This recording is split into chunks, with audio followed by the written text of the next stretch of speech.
Austin, was Nicola Sturgeon good for Scotland? Absolutely. Nicola Sturgeon was good for Scotland domestically and internationally as well. She certainly put Scotland on the map. In terms of her biggest achievements, for example, she led us through the COVID pandemic in such a fantastic manner, so much so that she managed to gain the largest share of the vote and largest number of votes during the 2021 holiday election, which was during the pandemic. Delivering on things like the baby box, delivering on things like the child payment to lift kids out of poverty, delivering infrastructure like the Queen's Ferry Crossing. Of course, Nicola Sturgeon was great for Scotland. The most recent opinion poll actually showed that 64% of Scots felt she done a good job, and across the entirety of the UK, 46% felt that she done a good job. Those are stats that any four of the outgoing Tory Prime Ministers would have dreamed of when they left office. Anne Widdecombe, Nicola Sturgeon must have been brilliant for Scotland, otherwise so many Scots wouldn't have kept voting for her. Sorry, she was absolutely lousy for Scotland. I mean, if you actually look at the things that matter, measuring health service, for example, looking at education, which used to be, Scottish education used to be the jewel in the crown of UK education, now a complete mess. And then, of course, the reason that she has come to grief is because she tried to push an extreme transgender law, which the majority of Scottish voters simply didn't want and said so in poll after poll. And indeed, one of the most telling polls, I think, was when people were asked in Scotland if they'd rather be governed by a law passed at Westminster, which they did approve of, than by one in Edinburgh, which they didn't approve of. And they all said that they would prefer the first scenario. And finally, what did she always talk about? Scottish independence. First of all, the referendum went against Scottish independence. Then she promised a second one, which she couldn't deliver because it was unlawful, couldn't get it through Westminster, couldn't get it through the courts. Then she said she'd turn the next general election into an effective referendum on independence. And as far as we can make out from the polls again, that's not the way that the Scots want to do it. So, no. She was not good for Scotland. She was a strong personality. Absolutely agree with that. But she wasn't good for Scotland. You measure whether people are good for a country or not by the outcomes. And by the way, Mark, I'm just going to take this opportunity of saying it. I've never disagreed with you more tonight than when you were giving that introduction on Northern Ireland. Just never, Mark. No, says Anne Widdecombe, and you're entitled to your view, and you are a titan of British politics, so I take on board what you have to say.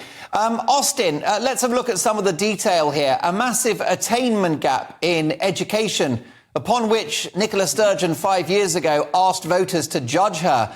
Massive problems in the NHS. I believe a deficit that runs to the equivalent of 12% of Scotland's GDP.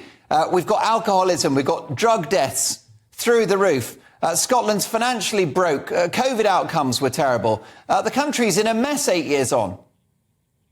Well, just to answer Anne Widdecombe's point, I don't think it's any surprise that the SNP support independence, so of course we're going to talk about that. In terms of education, the attainment gap has been closing, but not closing as fast as what we would like. Obviously, education was deeply impacted during the pandemic, as was the health service, and we're seeing similar problems south of the border. The most recent stats on drug deaths actually showed that drug deaths in Scotland have now lowered, whereas south of the border, drug deaths have increased. So, as I say, these are challenges that not just the Scottish Government face, but governments of all complexions across these islands face, whether that's the Tories in England or Wales or Labour in Wales. So these are all things that every government contends with. But in terms of the gender recognition reform, the most recent opinion poll, this was after Nicola Sturgeon announced her resignation, showed the SNP on 60 seats for Holyrood and 16 seats for the Green Party. That's double the number of Green MSPs. Showed the Tories losing 15 MSPs. So in actual fact, the gender recognition reform certainly hasn't damaged the parties that supported it. In actual fact, it's increased support, and it would deliver the largest pro-independence majority parliament we had ever seen. So it's a red herring to say that the gender recognition reform proposed by the SNP and supported by every single political party in the parliament apart from the Tories is a vote loser. In actual fact, it would appear it's a vote winner, because the only party decreasing are the Tories. Well, that's because most of the main parties in Holyrood have lost the plot. And Austin Sheridan suggesting there that the gender recognition bill hasn't been damaging for Scotland, hasn't been damaging for Nicola Sturgeon. She's just quit. I know, he's in cloud cuckoo land, I'm afraid. He's doing a very valiant job of trying to defend Nicola Sturgeon, trying to defend her record, and he's pulling out all the stops. But honestly, you know, he's just not living in the real world. We know from poll after poll that the gender recognition bill in Scotland was profoundly unpopular in Scotland, and simply going and trying to extrapolate from a poll that shows voting intentions isn't an endorsement of the gender recognition bill. So I really don't think... Sorry, what did you say, Austin? It's not a vote loser. People kept saying that the gender recognition reform was going to really damage the SNP. It was going to mean that voters were going to leave in droves. In actual fact, opinion polling showing that they're going to back parties even more, and the Tories are going to lose almost half the MPs. Austin, you've just lost your leader. Nicola Sturgeon's just quit after 8 years. But I wish it wasn't forced out of her party like the other Tory Prime Ministers, where Nicola Sturgeon left off her own accord. I mean, there's not very many leaders that can truly say that they left off their own accord. So I don't think the Tories are in any position to lecture other parties on the exit of their leaders, because they've been disastrous. If it wasn't alleged corruption within the SNP, and if it wasn't the woke takeover of the party that most of the Scottish public hate, what was it that did for Nicola Sturgeon? If most of the Scottish public hate it, why are the SNP leading in the polls? Why are the SNP set to have 60 MSPs at Holyrood? And why are they projected to have 45 out of the 57 new seats and for Westminster? I mean, we have to look at the reality here. The SNP aren't losing support. The SNP are still leading in opinion polls, and Nicola Sturgeon's approval ratings 64% in Scotland and 46% across the entirety of the United Kingdom. Any of the outgoing Tory Prime Ministers would have loved to have had those figures. But they didn't, because they were a disaster. I hate to throw numbers around, but a majority of Scots were against the gender recognition bill when last polled. Can we talk about what this does to Scottish politics? Does it leave the door open for Labour, Austin? Because Keir Starmer has said that Scottish voters will now look at Labour with fresh eyes. Absolutely not, because the Labour Party don't offer what people in Scotland want, which is essentially re-entry back into the EU. Labour have closed the door on that. Labour have also said that they will not, under any circumstance, support Scotland choosing its own future. The problem with Keir Starmer in general, not just in Scotland but across the entirety of the UK, is he thinks that if he says nothing, that he's just going to walk into the election because the Tories are doing so badly. What kind of politician is that? So Keir Starmer is weak.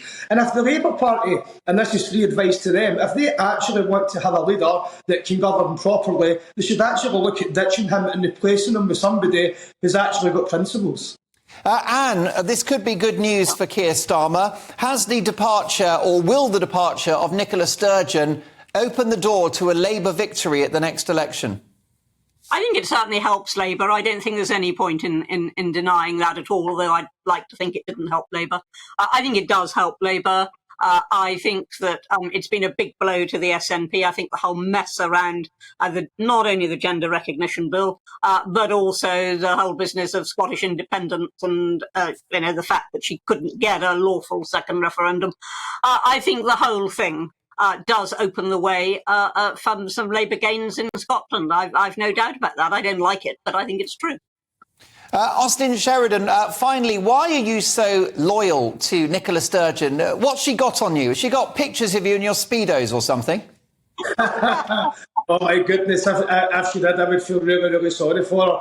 Absolutely not. I believe that Nicola Sturgeon, as a politician, has always done what she believes is best. Now, sometimes they get it wrong, then that's fine. But I believe that Nicola Sturgeon is fundamentally well-intentioned, and that is the kind of person that I look for in a leader. So when we're looking at who is next going to be leading the SNP, I know within myself what I want to see them propose and what I want to see them take forward. I'm going to be judging them on that same merit. Are they genuine? Are they principled? And will they stand up for what they believe in? Something that Keir Starmer can't say that he does, because he's all over the place. He's like double speak.